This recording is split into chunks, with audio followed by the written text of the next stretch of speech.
মাঝে মাঝে আল্লাহ আমাদেরকে দুঃখ কষ্ট দিয়ে পরীক্ষা করতে চান, এগুলো আমাদের জন্য খারাপ নয়। এই দুঃখ কষ্ট বিপদ আমাদের কোমরকে সোজা করে, আমাদের পায়ের মাটিকে শক্ত করে। চিল্লায় বলেন ঠিক কিনা?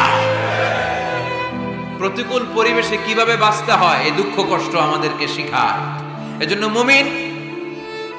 মুমিন বান্দার বৈশিষ্ট্য হচ্ছে দুঃখ কষ্ট বেদনা জ্বালা এগুলোতে সে আপসেট হয় না, সে হাল ছেড়ে দেয় না, সে ভরসা রাখে একজনের উপর। চিল্লায় বলতে হবে তিনি কে?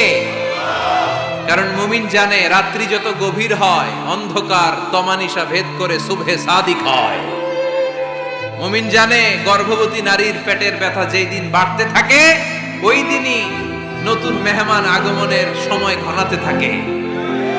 মুমিন জানে তার জীবনে দুঃখ কষ্ট বিপদ যত বাড়তে থাকে সুখের দিন কাছে আসতে থাকে। এজন্য মুমিনের হারাবার কিছু নেই।